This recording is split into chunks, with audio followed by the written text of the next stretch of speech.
입니다. 오늘 말씀의 제목은 시간에 달리는 삶입니다. 시간은 달리는 삶. 혹시 이 이제 제목을 들으면 기억나는 어떤 그런 애니메이션이 있는 분이 계시다면 저랑 이제 동일한 시대를 살아오신 거겠죠.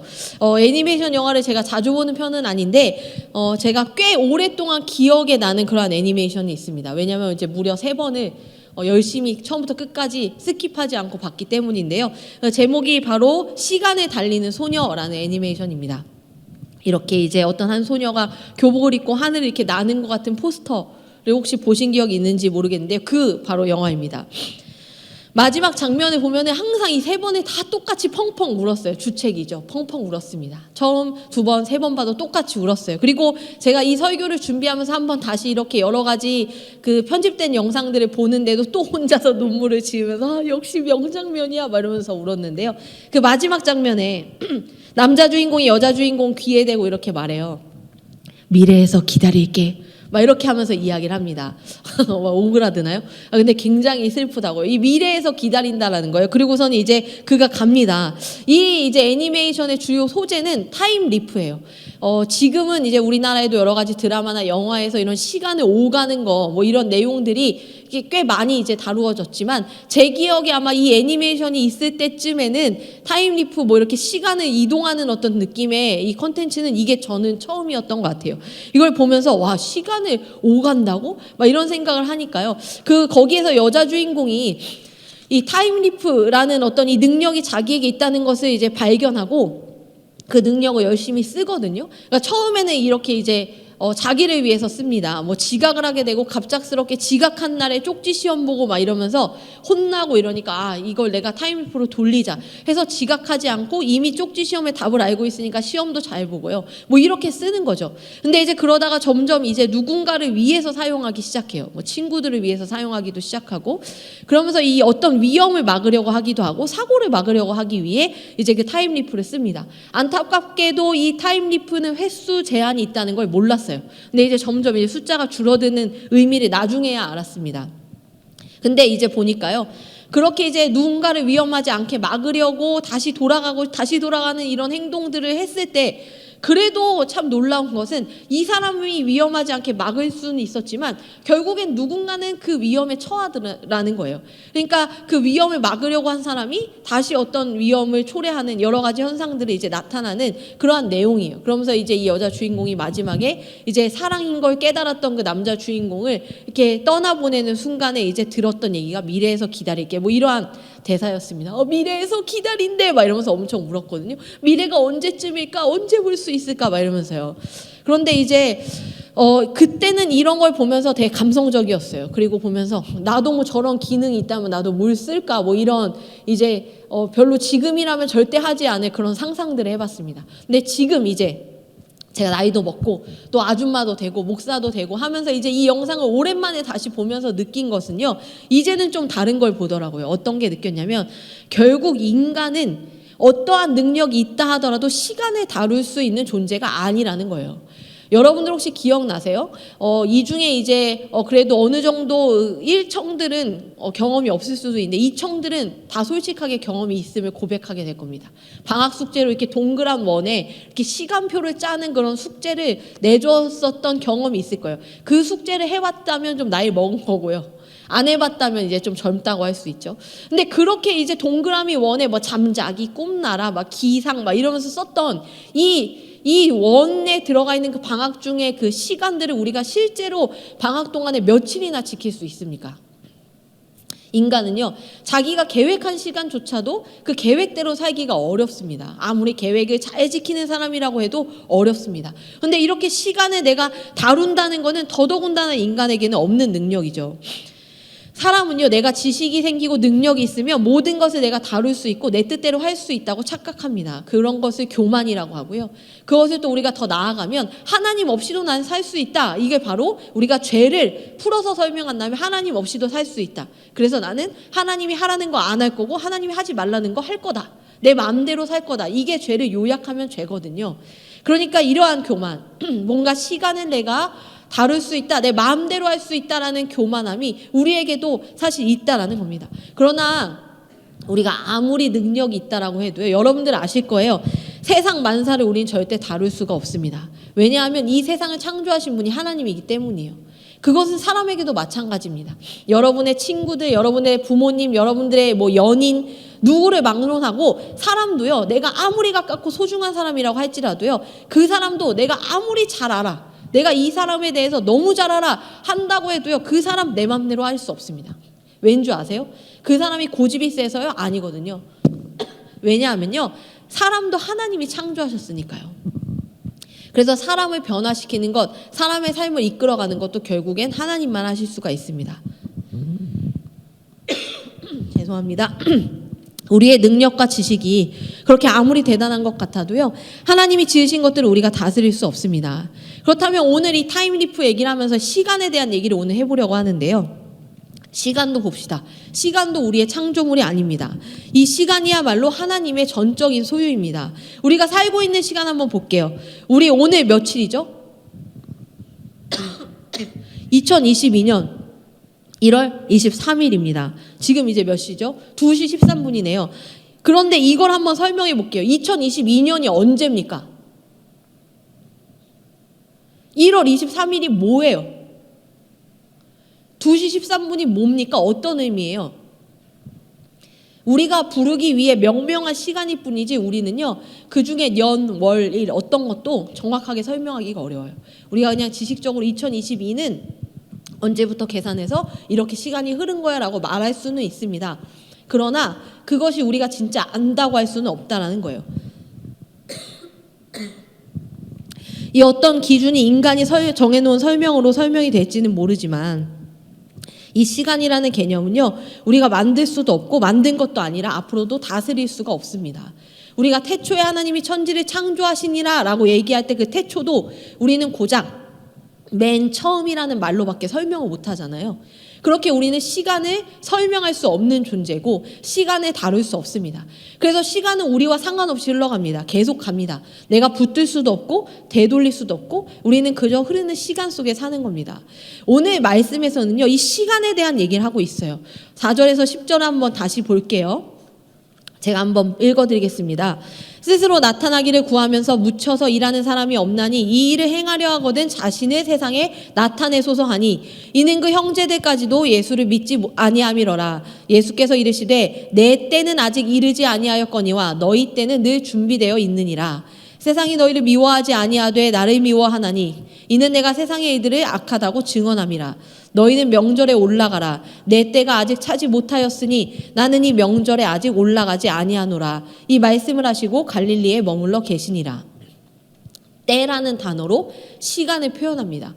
계속 말씀하시죠. 내 때라는 표현을 쓰세요. 그리고 너희의 때라고 이야기합니다. 이 말씀의 배경을 그러면 한번 살펴볼 필요가 있습니다. 오늘 우리가 읽은 말씀은 요한복음 7장이에요. 그렇다면 이 앞에 있는 요한복음 6장은 어떤 내용을 다루고 있냐면 우리가 잘 알고 있는 오병이어 사건입니다. 오병이어 사건, 보리떡 2개와 물고기, 보리떡 5개와 물고기 2마리. 이것으로 많은 사람들을 먹이고 남은 그 사건이잖아요. 그 사건으로 예수님은요, 계속 그전에도 막 누구를 살렸대, 누가 눈을 떴대, 뭐 이런 여러 가지 이야기들, 그런 기적들을 나타내시면서 계속 인기가 오르고 있었는데, 오병이어는 아주 대단한 사건이었어요. 그러니까 그걸 보고, 아, 이분 왕이다. 왕이로소이다 생각하고 사람들은 이제 예수님을 왕으로 모시고 싶어하는 그러한 욕구에 갖기 시작해요. 이분이 왕이 된다면 우리의 먹을 것, 입을 것 모든 것들을 책임질 수 있겠구나 라는 생각을 예수님에게 하는 거죠. 그런데 이제 그 사건과 동시에 그렇다면 이때 당시에 유대 종교 이 권력자들은요, 이 지도자들은 예수님이 얼마나 싫었겠어요. 이 세상의 구원자라고 하는 이 사람, 이게 인간인데 도저히 이제 왕으로 받든다, 뭐 이런 어떤 구원자라는 이런 존재에 대해서 인정하고 싶지 않은 거죠. 아주 못마땅합니다. 게다가 인기까지 얻었으니까 정말 못마땅하죠. 뿐만 아니고요. 안식일에 사람을 고치면서 안식일법을 어기고 또 유대인들이 하는 일에 대해서 악한 것이라고 얘기하니까요. 이제 유대 종교 지도자들은 아주 예수님이 진짜 싫습니다. 그런 상황 속에 예수님의 동생들은요, 이런 상황에 처해 있는 자신의 형제 예수가 마음에 안 들어요. 그러니까 유대 종교 권력자들한테 그 당시에 찍히면 좋을 게 없었습니다. 나중에 이제 성경적으로 보면 그때 당시에 이제 유대 종교 권력자들이 나중에 이제 정말로 이 유대교였지만 기독교인이 된 사람들, 그러니까 예수 그리스도를 믿게 된 사람들, 그 사람들에게 많은 어떤 그런 불이익을 줬어요. 그러니까 우리 시대로 따지면 왕따였거든요. 사회적으로 직장을 잃거나 먹고 살 것이 없는 상황으로 만들었습니다. 그러니까 이때 이 유대 종교 지도자들에게 잘 보여야 했어요. 근데 자신의 형제인 예수가 그걸 잘 못 보일 뿐더러, 그리고 인기는 많으면 뭐합니까? 가족들을 위해서 하는 게 없는 거예요. 그러니까 봤을 때 이건 왠지 가족들에게는 그냥 관종이고 도움이 하나도 안 되는 관종인 거예요. 그러니까 이제 이 형제들이 뭐라고 이야기하냐면 이렇게 얘기하죠. 4절에 이렇게 말합니다. 스스로 나타나기를 구하면서 묻혀서 일하는 사람 없다. 이 일을 행하려면 세상에 나타내라, 이렇게 얘기하는 거예요. 이게 무슨 얘기냐면요, 예수님을 스스로 나타나기를 구하는 사람이라고 생각했어요. 스스로 나타나기를 구하는 사람이라는 게 관종이라는 거예요. 그러니까 스스로 사람들한테 막 보여지는 거 좋아하는 타입 아니에요? 이런 얘기인 거예요. 그런데 묻혀서 일하는 사람이 없나니. 그러니까 이 갈릴리 이 조그만 총구석에 있어서 그렇게 하지 말고 차라리 이참에 아주 사람 많은 곳에 가서 명성을 좀 떨쳐보는 게 어떠냐, 이런 얘기입니다. 근데 이때가 어떤 때냐면 초막절이거든요. 초막절이어서 사람들이 이제 그 예루살렘으로 올라가는 거예요. 초막절이라면 유대인들에게 정말로 큰 절기 3개 중에 그 중에 하나이고요. 이 초막절은 그 절기들 중에서도 가장 큰 축제와 같은 시간입니다. 그러니까 아주 많은 사람들이 몰리는 자리에 가서, 예를 들면 진짜 많은 데 가서 사람을 그때 가서 고치던지, 진짜 많은 사람들 앞에 가서 오병이어 하던지, 이렇게 하라고 형제들이 제안을 하는 거예요. 그럼 인기가 어마어마하지 않겠어요? 라면서 속내는 뭘까요? 그러면서 좀 덕 좀 봅시다. 여태 한 게 뭐 있어? 인기 많으면 뭐해? 하나도 쓸 데가 없는데. 뭐 이런 반응인 거예요. 그러니까 이게 뭘까요? 형제들은요, 예수님을 잘 모르는 겁니다. 예수님이 이 땅에 왜 오셨는지, 어떠한 존재인지. 그러니까 예수님이 인기를 쫓아 산다라고 생각하고 우리 가족들에게 도움이 하나도 안 되는 존재라고 치부하는 거죠. 그래서 그렇게 예수님을 자신들의 관점으로 바라보는 겁니다. 그러니까 좀 떠밀면서 정치적인 힘 좀 발휘해보라고, 그래서 인간의 왕으로 좀 서보라고 하면서 자신들이 그것을 좀 얻어갈 수 있도록 해달라고 이렇게 요구하는 거죠. 이때 예수님이 이렇게 이야기하는 겁니다. 6절에 내 때는 아직 이르지 아니하였다라고 얘기하는 거예요. 이러한 얘기에 대해서 아직 내 때가 아니야, 이렇게 얘기하는 거죠. 그렇다면 이 때가 뭔지 우리가 집중해 볼 필요가 있다라는 겁니다. 이 때라는 건요, 헬라어에서 이렇게 이제 2가지로 시간을 표현하는데요. 하나는 크로노스고 하나는 카이로스입니다. 크로노스는 우리가 그냥 알다시피 지금 이렇게 흘러가는 시간들을 말합니다. 째깍 째깍 째깍 째깍 2시 19분 2시 20분 이런 시간이 크로노스예요. 그다음 카이로스는 뭐냐면 하나님이 보시기에 역사적인 의미가 있는 그 때를 말합니다. 굉장히 의미 있는 때, 그냥 시간은 흘러가지만 뭔가 하나님께서 일하신다라는 것들을 우리가 느낄 수 있는 어떠한 그 때, 우리가 흔히 이런 말 하잖아요. 아, 하나님의 때가 아직 아닌 것 같아, 뭐 이런 말 하잖아요. 그런 얘기를 할 때 우리가 쓰는 바로 이 때가 그거예요. 그런데 우리가 이 하나님의 때가 아닌 것 같아 라는 표현들도 사실은 좀 조심할 필요가 있어요. 잠깐 끊어서 제가 이제 연애 특강으로 우리 교회에서 이름을 날리고 있잖아요. 저번에 하지 못한 2번째 못다한 이야기에서 하려고 했던 얘기 중에 하나를 잠깐 해볼까요? 신학대학에서요, 이제 자매들이랑 형제들 사이에서 서로 이제 교제를 할 때 고백을 했는데 마음에 안 들 때 거절하는 가장 많이 쓰는 답 거의 95%가 뭔지 아십니까? 아, 우리는 아직 하나님의 때가 아닌 것 같아, 이런 말을 합니다. 그래서 그때는요, 오빠들이 막 너랑 나는 하나님의 때가 아닌 것 같아, 우린 때가 맞지 않아, 막 이렇게 얘기하면 그래, 하나님의 때가 아니래, 하나님 도대체 우리의 때는 언제인가요? 막 이렇게 기도하고 그랬어요. 근데 지금 생각해 보면요, 말도 안 되는 소리죠. 말 같지도 않은 소리입니다. 그냥 싫다, 너랑 안 사귈래, 이러면 될 것을 우리가 너무 쉽게 하나님의 때가 아닌 것 같다라고 얘기를 하는 거예요. 그렇다면 이 하나님의 때는 뭐냐? 예수님만 쓸 수 있는 표현은 결코 아니고요. 우리가 이 하나님의 때를 살아가는 것에 대해서 얘기를 들으면서, 말씀을 들으면서 더 깊이 생각해 볼 필요가 있습니다. 예수님이 말씀하신 이 내 때는요, 여기에서 보면요, 이 세상에 보내신 하나님의 계획과 뜻이 온전히 드러나는 때를 말합니다. 그러니까 예수님이 이 세상에 왜 왔는지를 생각해 보면 그 때가 어느 때인지 알 수 있어요. 뭘까요? 예루살렘에서 십자가에 들림받아 죽으시는 때, 하나님의 아들로서 하나님의 영광을 드러나는 부활의 때, 또 하늘에 계신 하나님께로 올라가는 때. 그러니까 더 쉽게 말하면 예수님이 말하는 나의 때는 하나님의 시간을 말하고요. 형제들에게 너희의 때는 우리의 시간. 너네들은 어차피 하나님과 상관없이 마음대로 살잖아. 그러니까 너네는 너네 때에 살아. 나는 하나님하고 상관없이 못 살아서 하나님의 때를 살아야 해 라고 예수님이 이야기하는 겁니다. 그게 바로 이제 그 때를 말한다는 거예요. 그렇다면 우리 하나님의 사람들은요, 이 세상에서 지나가는 이 크로노스의 시간들을 살면서 우리는 그런 것과 동시에 카이로스의 삶을 살 수 있어야 한다는 거예요. 우리가 타임리프 하자는 얘기가 아니라요, 시간은 계속 흘러갑니다. 그런데 우리가 하나님과 동행하는 삶이라는 게 결국 그런 거예요. 우리가 이 흘러가는 시간에 살지만요, 우리가 이 시간들을 내 맘대로 쓰지 않는 겁니다. 시간의 주인이 하나님이시라는 것을 인정하고 이 시간의 흐름을 하나님 앞에 맡겨드리고 하나님이 역사하시는 순간들을 기대하고 기도하며 살아가는 게 바로 크로노스의 시간 속에서 카이로스의 삶을 사는 것이거든요. 이게 바로 오늘 제가 말씀의 제목으로 삼은 시간에 달리는 삶입니다. 이 세상의 사람들은요, 크로노스의 삶을 삽니다. 시간이 흘러가는 대로 살아가는 거죠. 그러니까 바쁘면 바쁜 대로 살고요. 그리고 이쯤에는 이걸 해야 되는데, 이때쯤에는 이걸 해야 되는데, 이 나이까지는 이걸 이루어야 되는데, 이런 어떤 나만의 시간과 나만의 계획들을 철저하게 조밀조밀하게 짜서 그 시간의 때를 따르며 삽니다. 근데 하나님의 사람은 어떠하냐면 나의 계획과 나의 시간, 나의 생각 중요합니다. 그러나 그 모든 것에 앞서서 하나님의 시간들을 살아가는 거예요. 하나님의 시간들을 살아갑니다. 그러니까 나의 계획이 이거예요. 하나님, 제가 언제까지 이거 해야 되고요. 이때까지 이거 이루어야 되니까 빨리 이것 좀 해주세요. 이러한 것이 하나님의 때를 사는 것이 아니라요, 내가 그냥 삶을 살아가면서 하나님, 오늘도 나와 함께 해주세요. 하나님이 나와 함께 하시는 삶을 누리고 그 은혜를 느끼면서 살아가는 겁니다. 이스라엘 백성들도요, 이 하나님의 때를 훈련받는 경험이 있습니다.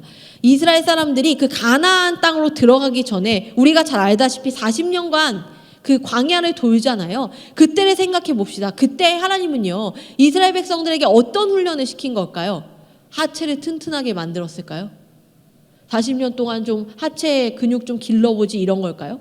아닙니다. 하나님이 40년 동안 이스라엘 백성들이 훈련되기를 원하셨던 것은 뭐냐면요, 그들이 이렇게 했어요. 밤에 불기둥이 멈출 때 따라서 멈추고 낮에 구름기둥이 움직이며 똑같이 따라서 행군했습니다. 하늘에서 내려오는 것들을 먹고 또 그치면 끝났고요. 이렇게 하나님이 주시는 것, 하나님이 가라 하시는 것, 하나님이 하라 하시는 것들을 따라가는 삶을 가르치신 거예요. 하나님의 뜻을 쫓아 사는 법, 하나님의 원하시는 때를 따라 사는 법을 가르쳐 주시는 거예요. 그런데요, 그렇게 되면요, 우리가 그럼 뭐 하나님 시키는 대로 하라고? 하나님이 하라는 때에 움직이고 뭐 멈추라는 거, 이거 로봇 아니야? 아니요. 그러한 삶을 사는 이스라엘 백성들은요, 결국에는 하나님이 다 책임지는 삶을 살게 됩니다. 하나님이 책임지시는 삶을 살게 되는 사람들은, 다시 말해서 하나님의 뜻을 쫓아서 살아가는 법을 알고 하나님의 때를 따라 사는 법을 아는 사람은요, 하나님이 책임지는 삶을 사는 겁니다. 근데 이것에 따라서 좀 이렇게 얘기해 볼 수 있어요. 그러면요, 목사님, 저는 하나님이 안 책임집니까? 저는 하나님의 때를 따라 사는 거 아직 잘 모르겠는데 그럼 제 삶은 안 책임지는 거예요? 이렇게 생각할 수 있잖아요. 아니요. 하나님은요, 하나님의 사람의 모든 삶을요, 책임지고 계세요. 계속 책임지실 거고요, 계속 인도하고 계십니다. 그런데 하나님의 때를 따라 사는 사람은요, 그것이 하나님의 때에 따라 움직여지고 있다는 해석하는 눈이 생기는 거예요. 우리가 수능을 볼 때를 한번 생각해 보세요. 이청에게 너무 까마득한 기억인가요? 수능 한번 생각해 보세요. 외국어 영역 이렇게 지문들 거의 반 페이지를 가득 찼던 그 지문을 생각해 보세요. 해석이 되는 지문이잖아요. 누군가는 해석이 될 거예요. 그런데 누군가는 해석하지 못하죠. 그리고 해석이 되는 사람들은 문제를 풀고요, 해석이 안 되는 사람은 문제를 풀 수 없습니다. 마찬가지라는 거예요. 우리들의 삶의 영역에서 나타나는 하나님의 인도하심을, 하나님의 때를 따라 살아가는 훈련들을 경험한 사람들은요, 이것이 하나님의 인도하심이라는 걸 해석할 수 있어요. 그러나 그러지 않은 사람은 그냥 내가 열심히 살아서 된 줄 알죠. 내가 잘해서 된 줄 압니다. 또는 내가 재수가 없어서 망한 줄 아는 거예요. 그러니까 내가 잘 안 될 때는 하나님이 온데간데 없는 것 같은 삶을 살고 불안할 수밖에 없고요. 내가 잘 될 때는 마치 내가 잘나서 된 것 같은 교만함으로 살 수밖에 없는 거죠. 그러나 하나님의 때를 따라 사는 삶은 내 삶에서 때로는 이 굴곡진 삶에서 내려가는 삶에 있을 때에는 내가 지금 참 어려운 상황 속에 있지만 하나님은 이 때를 통해 하나님의 일을 하실 거다라는 기대감을 가지고 살 수 있을 것이고요. 내가 올라갔을 때는 내가 이 올라간 삶에서 하나님은 이 때에 나에게 어떤 것들을 깨닫게 하시고 어떤 일들을 하기 원하실지를 생각하며 삽니다. 그런데 그러지 않은 사람들은 그냥 이 시간을 열심히 즐겁게 삽니다. 그렇게 사는 것이죠. 예수님의 형제들은요, 자신들이 생각하기에 지금이 좋은 때라고 생각했습니다. 명성을 얻기에 좋을 때, 인기를 얻기에 좋을 때, 그래서 덕을 볼 수 있는 것을 기대하기에 가장 좋은 때라고 생각했어요. 그래서 예수님한테 지금입니다 라고 예수님을 막 떠밀어서 그 예루살렘에 오르게 하려고 했던 거예요. 우리 여러분들도 한번 생각해 보세요. 이 형제들이 저지른 일은요, 예수님이 결국 어떠한 존재인지 알지 못하는 것과 예수께서 이 땅에 왜 오셨는지 알지 못하는 어떤 그 무지에서 비롯된 행동인데요. 우리들을 생각해 보면요, 우리들도요, 예수님을 잘 모르면 우리가 어떻게 하냐면 예수님을 이용해서 우리를 명예를 얻고자 하고, 예수님을 통해서 물질을 얻고자 하고, 예수님을 이용해서 권력을 얻고자 하고, 예수님을 이용해서 우리의 삶을 뭔가 해결받으려고 합니다. 그러니까 예수님의 이름으로 기도합니다. 내가 이 일을 잘 해결받게 해주세요. 이게 이번에 잘 합격되게 해주시고요. 이때 이 돈의 문제가 좀 해결되게 해주세요. 이것은 사실 어찌 보면요, 형제들과 같이 이때에 예수님 덕 좀 보게 해주세요. 이것과 같다라는 거죠. 예수를 믿지 않는 삶입니다. 요한복음 7장 5절에 이는 그 형제들까지도 예수를 믿지 아니함이로라. 예수를 믿지 않는 거죠. 그러니까 어찌 보면 우리도 예수님에게 이런 것만을 기대한다면 우리도 예수님을 믿는다고 할 수가 없습니다. 믿는다는 것은요, 잘 생각해 보시면요, 무언가 그 존재를, 그 인격을 전적으로 믿고 신뢰하는 것이 믿음입니다. 그러니까 우리가 능력만 보는 건 믿음이 아니에요. 예수님의 형제들이나 그 당시의 사람들이요, 능력만 봤어요. 능력을 보고 믿는다고 이야기하는 겁니다. 이거는 능력만 본 거지 진짜 믿음이 아니에요. 온전한 믿음은 인격과 존재를 믿을 때 믿는 겁니다. 그러니까 우리 부모님과 자식 사이에서도요, 아무리 부모와 자식이어도 모든 관계가 온전한 신뢰의 관계가 아니에요. 부모님들이요, 어떤 부모님들, 안타깝게도 이런 부모님들이 있어요. 자녀들이 자랄 때 이 자녀가 가져오는 결과를 보고 내가 너 믿어, 내가 이럴 줄 알았어 라고 말해주시는 부모님들도 슬프지만 계십니다. 그런데 내가 때로는요, 막 지지부진하고 버벅거리고 결과도 좋지 않아요. 찌질해요. 내는 족족 다 빠꾸 맞고 안 됩니다. 그런데도 만약 부모님이 내 존재를 믿는다면 너가 지금 계속 실패를 반복하고 있어도 나는 널 믿어. 너는 네가 할 수 있는 그 능력을 가지고 너의 때에 분명히 해낼 수 있는 친구야 라고 믿어주는 거, 이거는 사실 그 능력을 믿는 게 아니잖아요. 지금 계속 찌질한데 어떻게 능력을 믿는 겁니까? 그러나 이 존재를 믿는 거, 이 인격을 믿는 거죠. 이 신뢰가 굉장히 중요합니다. 우리가 친구 관계에서나 직장 생활에서나 또는 기타 등등의 많은 관계에서, 또는 제가 늘 예를 들어 말한 이성교제, 모든 것들을 포함한 관계에서 가장 중요한 이 신뢰라는 것은요, 그 어떤 그 사람에게 달려있는 능력을 보는 게 아니라는 거예요. 그 사람의 존재를 믿는 겁니다. 존재를 볼 수 있어야 돼요. 예수님도 우리가 존재를 볼 수 있어야 됩니다. 예수 그리스도, 그분이 어떠한 분인가, 그분이 펼치신 오병이어의 사건, 죽은 자를 살린 사건, 이것만 보는 것이 아니라 그분이 어떤 분이기에 그분이 이 땅에 와서 죽은 자를 살리는가, 이거에 초점을 맞춰야 한다는 거예요. 그렇다면 이 형제들처럼 지금이 좋은 때니까 뭐야 왜 이렇게 여기서 지지부진하게 굴어, 좀 올라가서 많은 사람들한테 보이라니까, 왜 이렇게 한 푼 두 푼 모아가지고 인기를 겨우 모으는 거예요. 거기 가서 한 번에 끝낼 수 있는데, 이런 내가 생각하는 계산과 때로 예수님을 자꾸 밀어붙이는 거죠. 우리의 삶이 그러해서는 안 됩니다. 이 카이로스가요, 그리스 신화에 나오는 이 인물인데, 이 그리스에 가면 이 카이로스를 표현한 어떤 그 벽화 같은 것들이 있더라고요. 거기에 보면 카이로스가 이런 모양입니다. 앞머리는 풍성하고요, 뒤쪽은 이제 대머리고요. 등과 발목에 날개가 달려있고 손에 이제 저울과 칼을 쥐고 있습니다. 그러면서 이게 이런 표현이라는 거예요. 앞머리가 풍성한 거는 이 풍성한 앞머리로 인해 사람들의 눈에 잘 띄게 하고, 그래서 눈에 띄고 알아보는 사람은 잘 붙들 수 있도록 앞머리가 있어요. 그러나 놓쳐버리면 뒷머리 대머리라 했잖아요. 놓쳐버리면 잡을 수가 없다라는 거예요. 그리고 날개가 달린 것은 이 등과 발목에 다 달린 거 그만큼 빠르다는 것을 의미하며, 이제 저울과 칼을 쥐었다는 건 분별했을 때 지금 이거 잡아야 된다라고 하면 이것을 칼과 같은 결단력으로 잡아야 된다, 이런 것을 의미하는 게 바로 카이로스라는 것을 이야기합니다. 세상적으로는 기회라고 이야기해요. 근데 우리가 이 하나님 안에서 이것을 해석할 때 이 카이로스는요, 하나님과의 기회, 하나님과의 때, 하나님과의 접점, 하나님과의 관계 형성, 하나님과의 그 삶을 말하는 겁니다. 크로노스는 잘 보세요. 시간이 째깍째깍 흐르고 있습니다. 지금 2022년이에요. 여러분 몇 살이세요? 생각하고 싶지 않아요? 네. 저도 보니까요, 저도 언젠가부터는 나이가 조금씩 헷갈리더라고요. 이 나이를 먹는 것이요, 이제 나이를 먹는다는 건 뭐예요? 슬프게 말해볼까요? 이제 죽어간다는 거잖아요. 크로노스의 시간에 산다는 건요, 죽어간다는 것을 말합니다. 그런데 카이로스의 시간은 뭔 줄 아세요? 영원한 생명을 누리는 삶이에요. 우리가 영생을 얻는다라는 표현이 그겁니다. 카이로스, 하나님과 함께하는 삶은요, 현재적인 것을 말해요. 우리가 어렸을 때 천국을 배우잖아요. 돈으로도 못 가요 하나님 나라. 맑고 영롱하죠. 우리가 돈으로도 못 가는 하나님 나라 천국이 우리가 잘 열심히 신앙생활하면 갈 수 있다라고 생각했어요. 여러분들 안 그러셨어요? 천국에 가기 위해 열심히 신앙생활을 하는 거예요. 그런데 그건 잘못된 신앙입니다. 그러면 신앙생활하는 기간이 얼마나 힘들어요. 딱 열심히 해서 천국 앞에 딱 가는데 기록 좀 보자. 너는 1점이 미진해. 미안하지만 지옥에 가야겠다. 이러면 그게 좋습니까? 그런 것이 아니에요. 저 어렸을 때 그런 두려움이 있었던 적이 있어요. 내가 이러다가 4학년 때였던 것 같은데요. 내가 이러다가 죽었는데 지옥 가면 어떡하지? 이런 생각을 한 적이 있어요. 그러니까 죽어도 천국 가고 싶은 거예요. 뭔지도 잘 몰라도. 근데 천국은요, 그렇게 내가 평생을 수고하고 애써서 가는 곳이 아니라요, 현재적 하나님 나라를 사는 거예요. 그러니까 우리가 천국을 소망한다는 것은 뭐냐? 천국을 소망한 자의 삶이라는 건요, 현재가 이미 하나님과 함께하는 행복함을 누리는 거예요. 그때 가서 하나님을 누릴 수 있는 게 아니라는 거예요.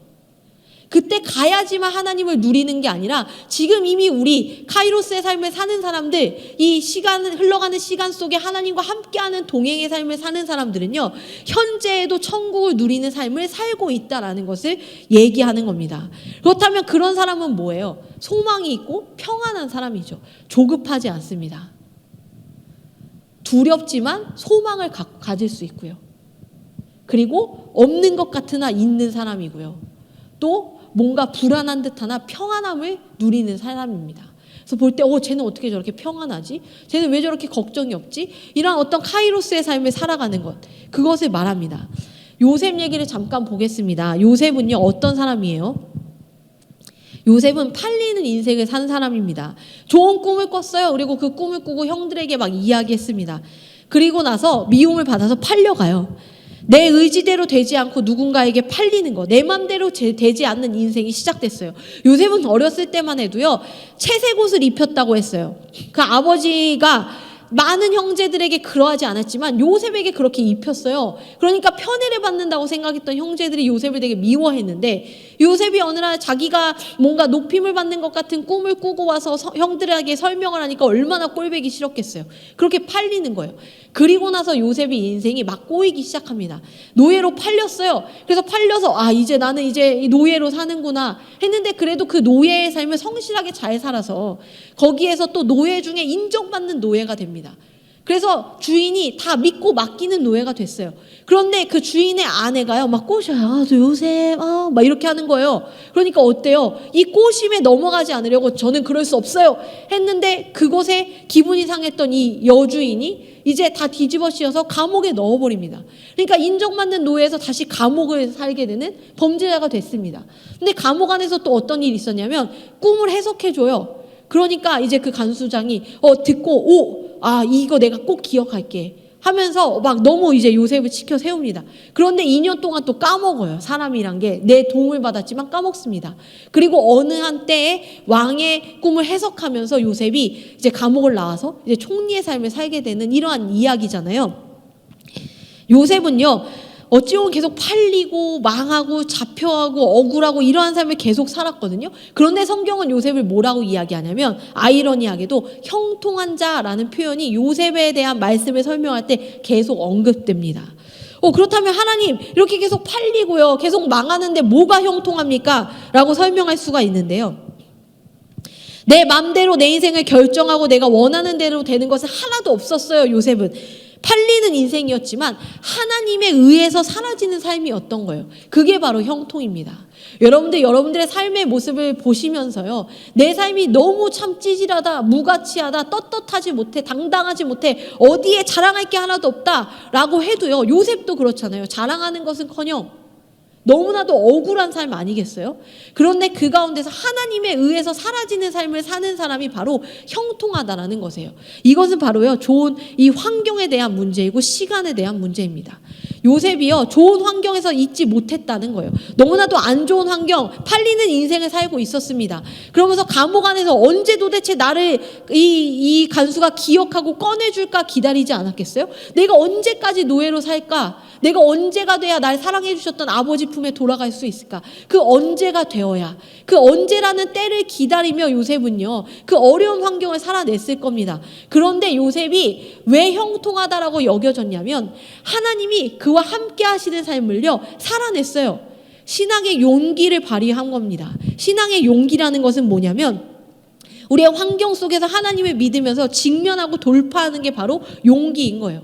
우리가 그렇다면요, 우리가 하나님 저에게 믿음을 주세요 라는 말을 좀 바꿔보면 저에게 용기를 주세요. 제가 이 상황을 직면하게 해주세요. 제가 이 상황 가운데 외면하고 도망가지 않고요, 이 힘들고 억울하고 초라하고 뭔가 이렇다 할 것들 아무것도 거두지 못한 이 삶을 그냥 직면하고 그 삶의 자리에서 함께 하시는 하나님을 경험하며 하나님이 하시는 그 때를 낚아채고 그 때에 하나님과 함께 같이 그 일들이 이름으로 말미암아 누군가가 야, 너 어떻게 이런 것을 이루었니 했을 때 하나님이 하셨어요 라고 멋지게 하나님을 플렉스할 수 있는 거, 이게 바로 믿음이거든요. 불만족스러웠던 삶을 막 살았는데요, 그 삶 속에서 여러분들 잘 보세요. 여러분들 지금까지 사시면서 만족스러우셨어요? 만족하신 분도 있을 거고요, 만족하지 못한 분도 계실 겁니다. 또 누군가는 쟤는 만족했을 거야 싶어도요, 사람마다 아무리 좋은 열매와 결과가 있다 해도 만족하지 못하는 사람도 있습니다. 그런데 우리가 그 지점을 다 돌아보세요. 가장 만족하지 못했던 순간, 가장 초라했던 순간, 가장 기억하고 싶지 않았던 그 순간들에도 하나님은 여러분과 함께하고 계셨습니다. 하나님이 그때 어디 가 있지 않았어요. 하나님이 없었어서 여러분들이 그때 초라했던 게 아니에요. 너무나도 초라하고 비참했던 순간에 하나님 옆에 있었다는 거예요. 그 여기까지 인도하신 하나님이 앞으로도 인도하실 겁니다. 그러니까 하나님 계속 같이 가는 거예요. 그게 바로 카이로스의 삶을 사는 거예요. 크로노스의 시간에 살면서 하나님 계속 같이 가는 삶, 카이로스의 삶을 여러분들이 사시게 되는 겁니다. 내가 원하는 것에 대한 그러한 삶이 아니라 하나님은요, 내 기도대로 일하시는 분이 아니라요, 하나님의 계획대로 나를 인도해 가시는 분이에요. 다시요, 하나님은요, 내가 기도하는 대로 일하시는 분이 아니라 하나님의 계획대로 나를 인도해 가시는 분이에요.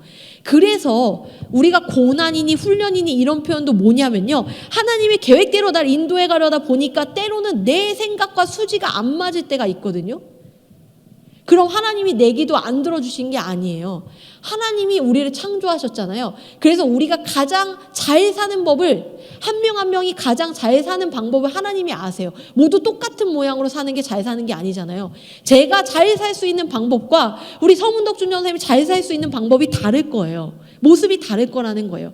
근데 그것을요, 내가 막 인류적으로 남들이 봤을 때 다 잘 사는 삶을 얘기하면 하나님 저 이런 삶 살면 좋겠어요 라고 기도하지만 하나님이 볼 땐 그건 너를 행복하게 하지 않아. 그거는 그냥 일반화된 얘기고 너는 이렇게 살아야 행복하다 라는 그 하나님의 계획대로 나를 인도해 가시기 위해 나에게 때로는 내가 내 상황과 환경이 나에게 이해가 안 되는 순간에 내가 용기를 가지고 하나님 앞에 나아가는 거예요. 나를 좀 도와주세요. 내 인생을 인도해 가신 하나님의 계획 속에 내가 뛰쳐들겠습니다. 하나님의 때를 내가 기대하며 나아가겠습니다. 하나님과 함께하는 삶을 살겠습니다. 나의 때 때문에 조급하지 않을게요. 지금 뭘 해야 되는데, 이걸 이루어야 되는데, 이러한 생각보다는 내 삶 속에 함께하시는 하나님을 느끼며 살아가겠습니다. 그것은 실제적으로 말씀드린다면요, 여러분들 보고 그렇다고 그냥 마냥 답답하게 답 없이 사시란 얘기가 아니에요. 여러분들은 하나님 앞에 지금 하신 것처럼 계속 기도하십시오. 하나님, 이런 기도를 드립니다. 그런데 그때마다 하나님이 나와 함께 한다는 것, 하나님이 하나님의 때로 나를 이끌어가고 계신다는 것을 느끼시라는 거예요. 그게 바로 카이로스입니다. 그게 바로 크로노스 시간 가운데 하나님과 동행했던 사람, 동행하는 사람이 느낄 수 있는 카이로스예요. 창세기 50장 20절에 이렇게 요셉이 고백합니다. 형들에게 얘기하는 거예요. 자기를 버렸던 형들을 정말 오랜 시간이 지나 총리가 돼서 만난 형들에게, 그 형들이 요셉인 걸 알고 두려워하자, 이제 이 권력을 가졌으니 우리 다 죽이겠지 하는 그 상황 가운데 요셉이 뭐라고 이야기하냐면, 형들을 용서합니다, 이 정도의 말이 아니라 진짜 멋있게 고백해요. 읽어드릴게요. 당신들은 나를 해하려 하였으나 하나님은 그것을 선으로 바꾸사 오늘과 같이 많은 백성의 생명을 구원하게 하시려 하셨나니. 이게 하나님이 함께 하시는 삶을 믿음으로 고백하는 사람이 할 수 있는 말입니다. 뭐요? 내가 참 엉망진창의 삶이었던 것 같지만 그것을 하나님이 선으로 바꿨다는 거예요. 선으로 바꿨어요. 하나님의 계획하심이 그거니까 하나님 얼마든지 바꿉니다. 하나님의 때에 만나게 하시고요. 하나님의 때라는 건 요셉에게 뭘까요? 요셉이 아마 언젠가 만났으면 형제들을 용서하지 못했을 수도 있어요. 그런데 이때에 요셉이 깨달아지는 이때에, 하나님이 이것을 선으로 바꾸기 위해 여기까지 나를 흘러오게 하시려고 노예가 됐고 감옥에 갇혔었고 이 자리에 오게 하셨구나라는 것을 깨달아지는 그때에 만났어요. 그때에 만났을 때 용서할 수 있는 거죠. 그러한 하나님의 때, 하나님의 설명, 하나님만의 시간의 그 흐름들이 있습니다. 그 흐름의 파도를 타십시오. 마치 풀장에 가서 유수풀에 들어가가지고 계속 내가 가려고 하면요, 물만 먹잖아요. 그 흐름에 나를 맡겨야 가지 않습니까? 하나님의 시간의 흐름에 나를 맡기면서 가십시오. 내가 그냥 크로노스의 삶을 막 뚫고 살려고 하지 말고 나의 열심으로 그냥 매일매일 살려고 하지 마시고요. 그 매일매일의 삶에 하나님과 함께 하십시오. 이제 말씀을 마무리합니다. 예수님에 대한 이야기를 해보겠습니다. 예수님은요, 우리의 삶에 뛰쳐 들어오신 분입니다. 우리가 시간을 뚫고라는 찬양이 있잖아요. 저는 그 찬양도 찬양인데 제목이 되게 은혜가 되는 것 같아요. 예수님이요, 카이로스의 삶을 사셨습니다. 예수님은요, 하나님의 때에 집중하며 사셨어요. 그래서 하나님의 때, 인류를 구원하기 위한 하나님의 때, 십자가에 못 박혀야 할 때, 그래서 십자가에서 철저히 고난당하고 죽임을 당해야 할 때, 그리고 다시 살아야 할 때, 그 모든 때의 순간 하나님 앞에 집중하며 사셨습니다. 그 때를 이루기 위해서 이 땅 가운데 시간을 뚫고 오신 거예요. 예수님은요, 예수님의 시간에 살지 않았습니다. 예수님이 공생의 기간 그 앞에 살아왔던 그 아기로 태어났다는 거 뭐예요? 예수님에게도 똑같은 크로노스의 시간이 주어졌다라는 거예요. 응애 하면서 엄마에게서 뭔가를 먹여지고 배워지고 걸어지고 그 시간을 우리랑 똑같이 사셨어요. 그 똑같은 크로노스의 시간 속에서 예수님은 성장하면서 계속 하나님의 카이로스, 하나님이 나를 어느 때에 십자가를 지게 하실까, 그걸 생각하며 사신 거죠. 그건 바꿔 말하면 하나님이 나를 이 땅 가운데 오게 하신 목적에 집중하며 사는 겁니다. 여러분들도 그 목적이 다 있으실 거예요. 근데 쉽지는 않습니다. 그냥 막 내 목적 이거야, 사명선언문 쓰고 그런다고 찾아지는 건 아니긴 합니다. 그런데 그마저도 알아지는 때가 있는 것 같아요. 그마저도 깨달아지는 때가 있는 것 같습니다. 저도 어떤 부분에서는 하나님이 이렇게 하시는구나 알면서도요, 목사이지만 또 어떤 부분에서는 아직 모르겠는 게 있거든요. 목사라고 다 알지 않습니다. 그저 알아지는 때를 기다립니다. 하나님께서 우리에게 그 시간의 흐름 속에서 그저 요구하시는 거는 나랑 함께 살아라. 네가 가장 힘들 때 그때도 나랑 함께 살아. 네가 가장 잘났을 때 그때도 나랑 함께 살아. 그렇게 살다 보면 그 때를 알아요. 우리 엄마랑, 여러분들 지금 요즘에 엄마랑 친하세요? 엄마가 몇 시에 밥을 먹는지, 엄마가 언제쯤에 커피를 한 잔 마시는지, 우리 엄마가 만약 영양제를 먹는다면 몇 시쯤 먹는지, 우리 엄마 좋아하는 드라마가 뭔지 아세요? 엄마랑 함께 해야 엄마의 때를 알 수 있어요. 우리 엄마가 언제 밥을 먹는지, 우리 엄마 하루에 커피를 한 잔 마시는지 2잔 마시는지, 우리 엄마 일일 드라마 좋아하는지 주말 드라마 좋아하는지, 엄마랑 함께 해야 엄마의 때를 알 수 있습니다. 아빠와 함께 해야 아빠의 때를 알 수 있어요. 하나님과 함께 해야 하나님의 때를 알 수 있습니다. 우리 하나님이 어떠한 때 어떻게 나와 함께 하며 이루어 가시는지 하나님과 함께 하십시오. 그리고 그 때를 살아가십시오. 우리 이 시간에 함께 같이 찬양할 때 시간을 뚫고 우리에게 오신 예수님, 그 하나님의 그 카이로스의 시간을 살면서 우리의 구원을 위해서 그 목적을 이루기에 이 땅에 오신 그 삶을 살아내신 예수님, 이 찬양 함께 같이 묵상하며 하나님, 나도 이 흘러가는 시간에 그냥 이 시간에 목매어서 끌려가는 것이 아니라 이 시간 속에서 하나님의 때를 기다리며 살아갈 수 있는 믿음의 사람, 하나님과 함께하는 삶 살게 하여 주시옵소서. 우리 같이 그렇게 찬양하며 고백하기를 소망합니다.